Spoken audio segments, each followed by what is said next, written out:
Okay, got the tools cleaned up from the last job. Starting over now.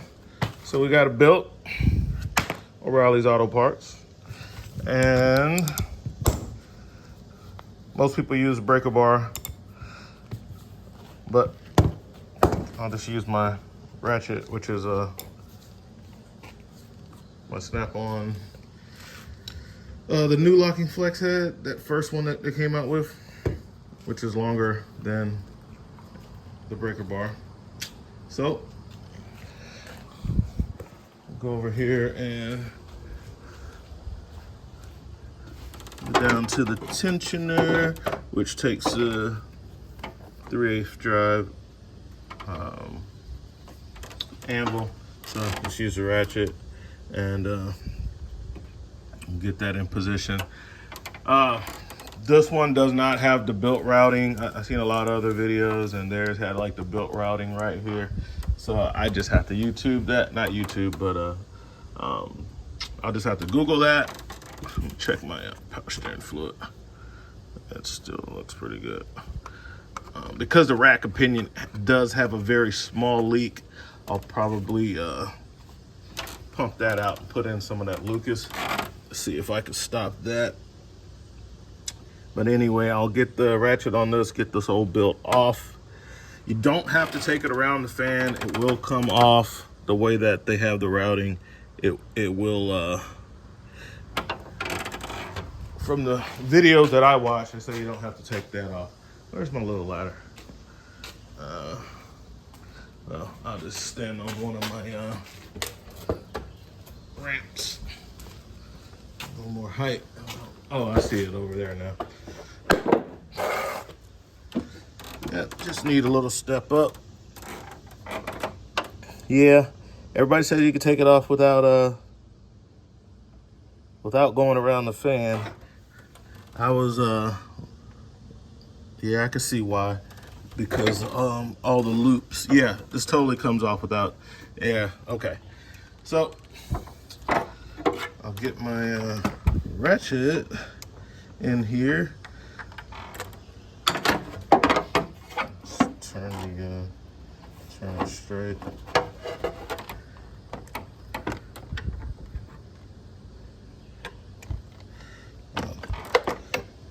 Need to lock it. Lock it in that position.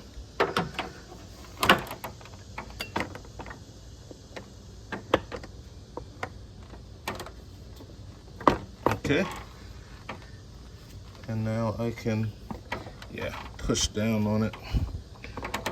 And because it's flex head, I could just unlock it and have it where I can move it around. That's bottoming out pretty quick. So I can like one hand this and I should be able to take it from around. Most of the times I just take it from around the alternator. It's the easiest spot.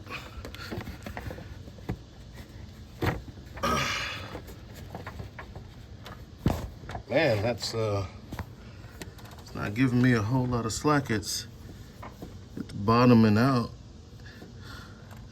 I could probably pull it from around the tensioner, but not giving me a whole lot of slack to get it from around the alternator, which means I'm gonna have a hard time getting a new one on, which is smaller and tighter. Clear up the screen a little bit. It looks so blurry. Hold on. All right, needed two hands to get that off.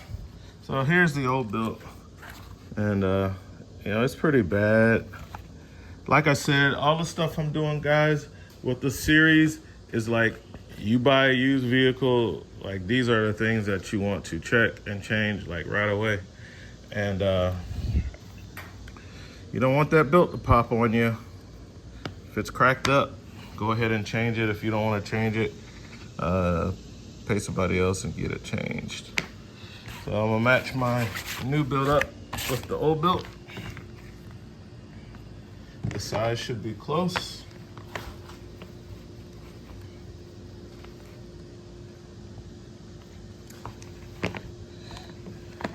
I would expect for the old build to be slightly bigger because of stretch.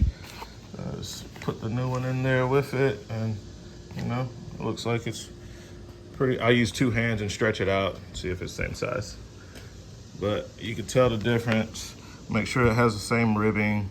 This is a, looks like 6 ribs. This one has 6 ribs. Good, but they call it a 5 rib, even though it has 6. That's what the girl at the auto parts store said, it's 5 rib. But all right, let's get it on. The size and the part number, right there.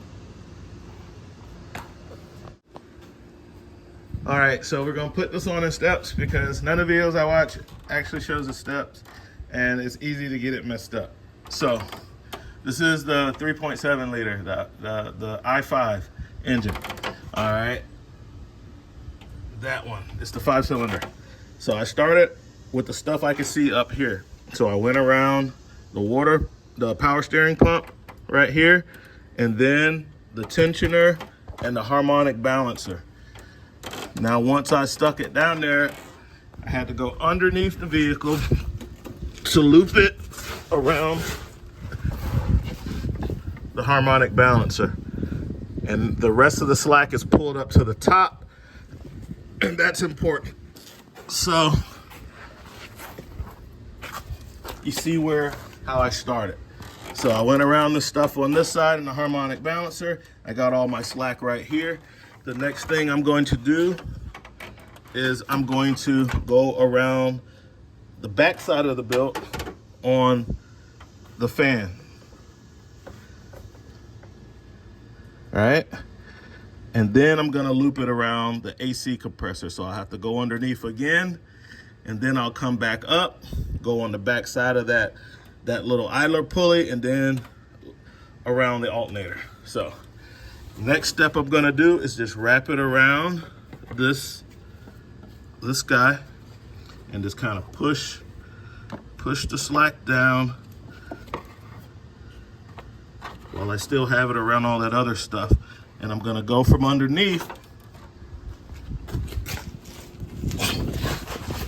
kind of bouncing, because there's not a lot of room up there. And so now I'm just kind of getting it to go around the AC compressor, and I will go back up top to make sure the backside is fully around the fan. And just that little bit of up and down makes it a whole lot easier. Sorry about that, hit the stop button. So you see how it's kind of come off the fan? Well, from up here, I can easily just kind of slide that over, but underneath, I'm mostly around my compressor. I could kind of stick my hand. Okay, so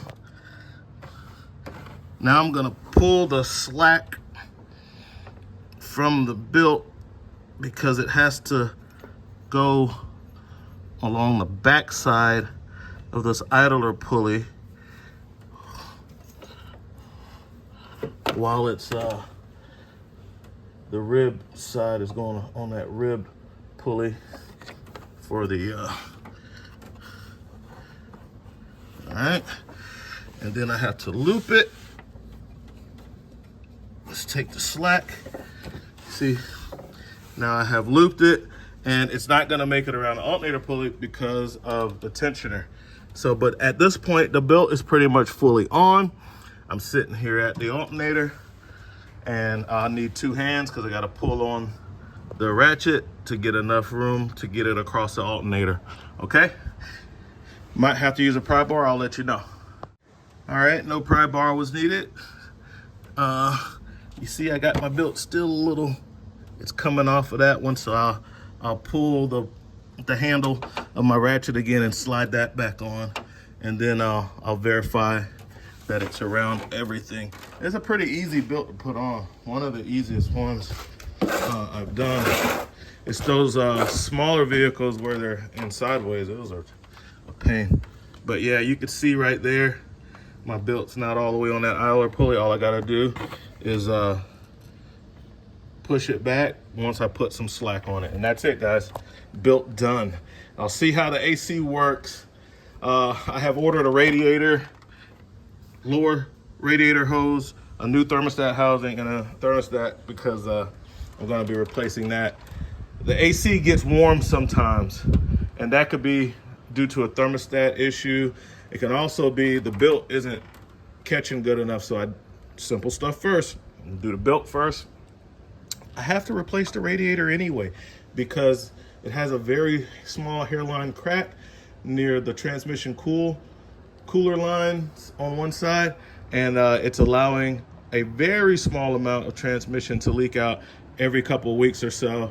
It's a little wet under there, and so we're gonna just replace the radiator, the hose, the thermostat housing and assembly, and make sure that we're not having a thermostat issue, because while I was sitting in idle, I had it idling for about 20 minutes. It did start to run hot, and that's normally gonna be a fan issue, which just has a water pump driven fan. I can change the clutch on that while I'm doing the radiator. I will go ahead and do that. Or it could also be air in the system. When I got the vehicle, it had nothing in the reservoir, so I might have to go through a procedure to get the air out, which I'll be doing all that with the radiator since the radiator has to be replaced anyway. So for me, not too much worried about that.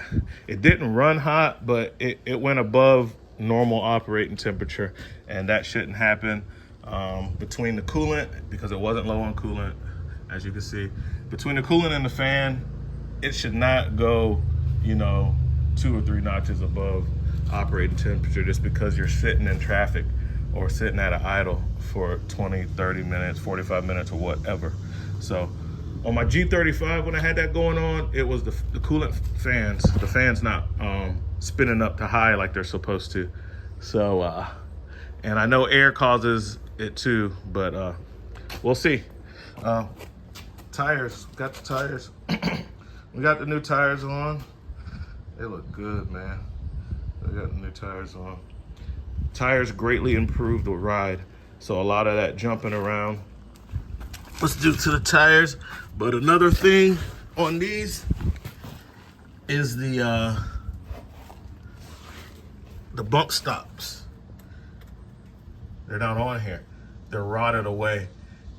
This vehicle needs those bump stops, not just so when you hit bumps, it is an active part of the suspension. So I have already ordered them. I'm waiting for them to come in. Then I'll put those bump stops on, and I know that's gonna take a lot more out of it.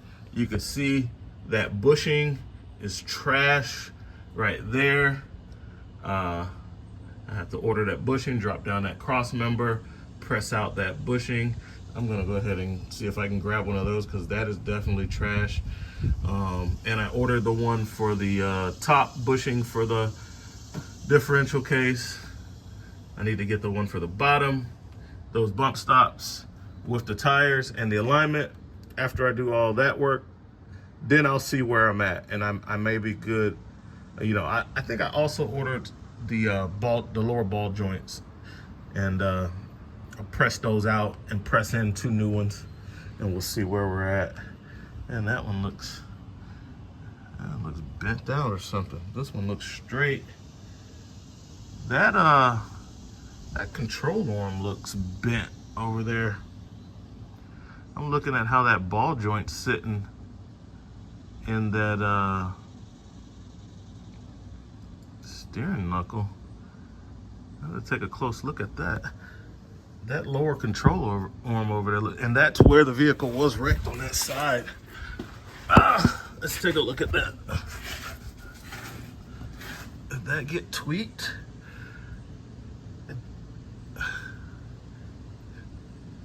Kinda, something doesn't look right between the steering knuckle and that control arm based on this one. I'll take a closer look at that. All right, folks, test drive went really well. I didn't have an issue with the AC. The build is doing good. Now let's go ahead and we're gonna pull up the scan tool and check out the misfire. Yeah, we're gonna check out the misfire stuff. So I'm gonna go into diagnostics. We'll do the VIN scan. It always wants me to sign in. Take the keyboard down, sign in. All right, let's pairing the dongle.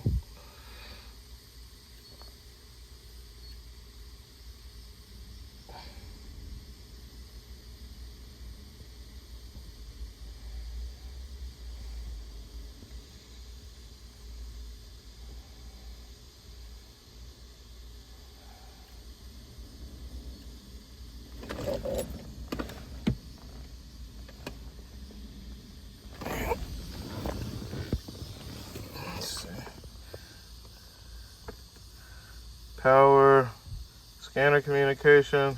Okay, I was about to say, this normally has a green light on. So we got the Hummer pulled up here.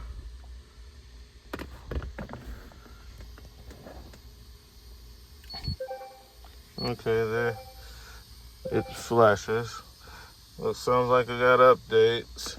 I'm just showing you this for guys who are thinking about this scanner and whatnot. Okay, we got the 4-speed automatic transmission with a up-level radio.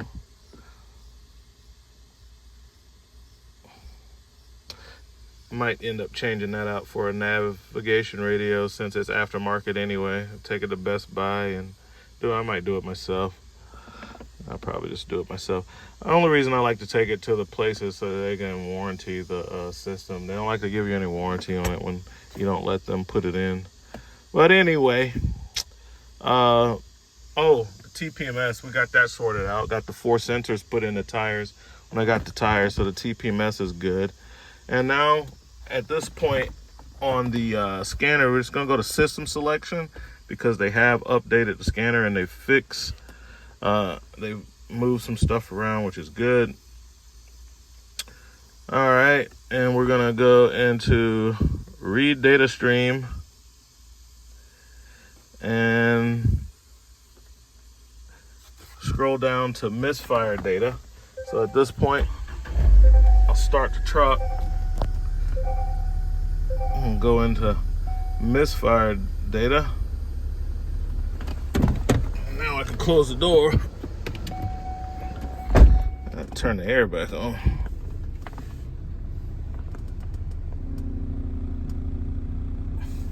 See, the temperature is a little high. I'll be looking at that. You know, that normally that should be sitting like a couple ticks from all the vehicles I've had. And I have to look at what the operating temperature is, but I don't like when definitely don't like when that goes above the middle point. So anyway, we'll see what the temperature is, and you see that they have it fixed to where we can do custom lists now. So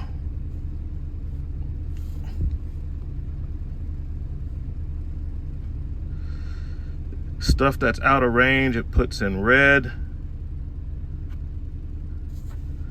All right, engine coolant temperature sitting at 195.8.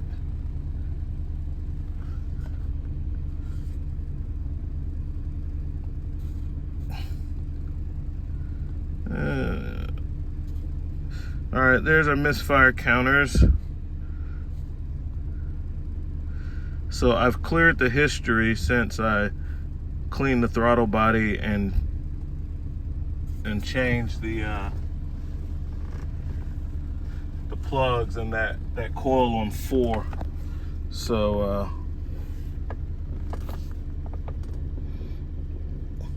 looks like we don't have anything in the history now, and the car's been driven quite a bit since then, maybe about 50 to 75 miles.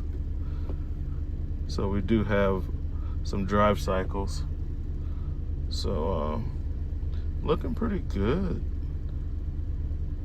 We'll just kind of center the misfires on the screen.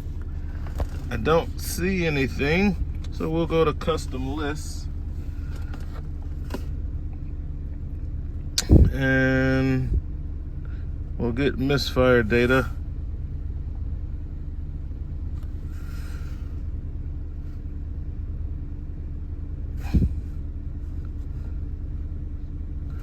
Misfire data.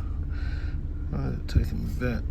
I just want to get my misfire data.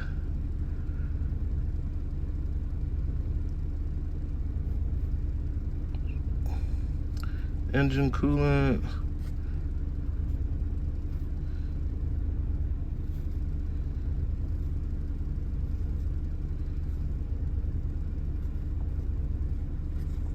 It's not letting me click on them.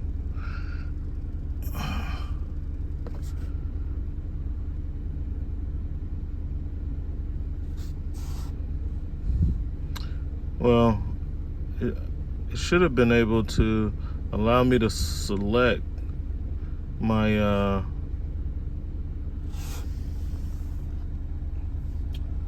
cylinders, and just I just wanted to combine a list with just coolant temperature and my 5 cylinders, looking at the misfire data, but it's not allowing me to do that. And when I hit customize list, it should let's see if I can get to it a different way. Engine data.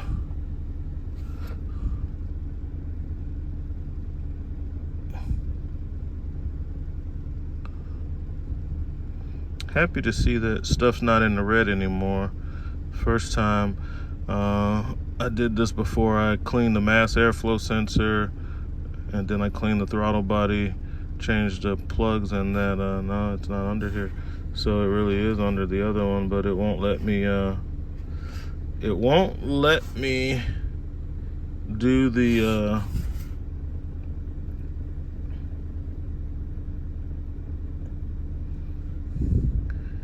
yeah, it won't let me do the custom list. It's like it's not selectable. The misfire is like not selectable.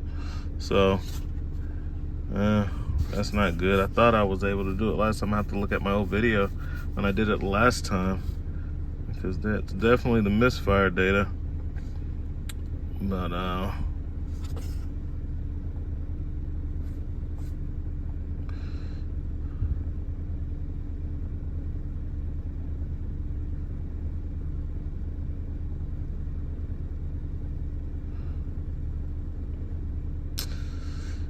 yeah.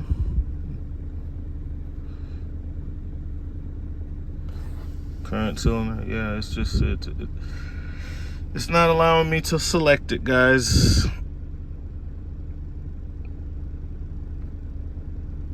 Only thing I can select is total misfires. Total misfires, and the stuff that is not grayed out is the only thing that I can select. But at least I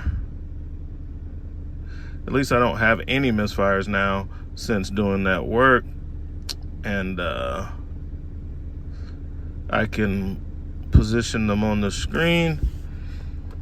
So normally what I would do is have the screen pulled up like this and then drive down the road and see. But the history is clear, so I'm happy with that. No more misfires. We're good. I'll move on to the next thing. All right, guys, so got some more work. Kind of lucked up on a deal. I was on Facebook Marketplace looking for that skid plate. It's discontinued. They don't make it anymore. The front skid plate, which is called splash guard, you know, radiator splash shield, engine splash shield. Different at the GM places, they call it like the engine splash shield. It's the first skid plate that has the H3 stamped into it. I ordered one from a guy in Tennessee. I got it for like 150 bucks. Everybody else wanted like 300. It was like, the thing used to cost $123, $143 brand new when it was still being made. And people want to sell you junk ones for $300-400 because they know they're not made anymore, and they figure you won't be able to find it anywhere else. But if you look long enough, you'll get it for cheaper. So I got one for the price that they used to sell for new, but it's used, but it's in really good condition. No paint, you know, all that good stuff. Anyway, while I was on there, I saw a guy who had marked down a bunch of parts. This is probably a kit because the stuff comes from 1A Auto because I order stuff from them. And 200 bucks. 200 bucks for most of the stuff you see here. And what did I get for that $200? Well, if you've been keeping up with my Hummer videos, you'll know that I had already bought inner and outer tie rod ends. I got those from O'Reilly's. I believe they were about 60 bucks a piece. So it was like $250 just for the inner and outer tie rod ends. Well, I took those back after I saw power steering fluid on the rack. I thought the rack was leaking. So I wiped it down, drove the car for a couple of days. Today, I look under there, it's not leaking. Maybe it was something else and somebody fixed it. I don't know. But if I had to replace the rack, there's no need in replacing the tie rod ends. So I was going to try some Lucas stop leak anyway, even if it was leaking, because it was leaking just a small amount around that bottom seal where the shaft goes in for the steering, where steering shaft mates up at the bottom part. So, but I didn't see any more fluid today after driving for a couple of days. So if it does have a leak, it's very slow. And I got all this stuff, which came with those tie rod ends. So we got the inner and outer tie rod ends. So just for these 4 pieces at the auto parts store, that's almost 300 bucks. That's 250 right there, right? I got all of this for $200. So I got the complete tie rod set plus end links, and the truck needs all of this stuff, including ball joints, which I've already ordered from A1 myself and paid their price for it. I ordered that along with the radiator and the differential bushing. So this is perfect. All the stuff that I didn't get because I was waiting till I did the other work, give myself a little time. So end links, rear brake pads, rotors, believe those are the rotors for the rear, and the upper control arms. This axle, I bought this from AWSOME to do the other side because I already got the other hub assembly with the bearings and stuff. So this deal came just in time because I have to change this axle because I changed the other side. I like to replace them in pairs so that they're kind of even. And so I did one side, the axle and the hub assembly. So I'm gonna film when I do the other side, the axle, the hub assembly, and now the control arm, the end links, and I'll go ahead and do the tie rod ends and stuff too, even because I got it basically for free. And even if the rack is leaking a little bit, it's okay. Like I said, I'll put some stop leak in it until I get ready to change the rack, which will be far off. But the purpose is I can get in alignment, guys. I need to get it lined up. I put new tires on this thing, and I need to get it lined up. And there's no need in getting the vehicle lined up with a bunch of bad suspension parts, and you know you're going to be changing them. You're going to have to get it realigned again. So now I have the suspension parts for the most part. I'll have everything. I'll have my lower ball joints. I'm going to press the old ones out, pop the new ones in. Upper control arms, the end links, the outer tie rod ends, the inner tie rod ends. They'll take that little bit of play out of the steering. And of course the axle and the hub assembly. And then I can take this thing to the shop, have it lined up, and I can have alignment that I can keep for a while. You know what I'm saying? So that's what we got. That's what's been going on. Had to make an hour drive to go get it, man. I had to go to Somerville, but it was worth it. Got the parts. The guy marked them down all the way from $400. Even at $400, it would have still would have been a deal. Maybe close to it, especially if he had the calipers, but he already used them. So why the guy sell it like this? Well, he's a mechanic that had all these parts for a customer on a Hummer that he was doing extensive work on, and the guy didn't make his payments, and the Hummer got repossessed. So the mechanic was stuck with all these parts. Obviously, the guy didn't pay his bill, and so he sold them. He said he's been holding on to them for over a year, and for the last 5 months, he's been trying to sell them on Marketplace, but nobody drives a Hummer anymore, and he couldn't find anybody. So yeah.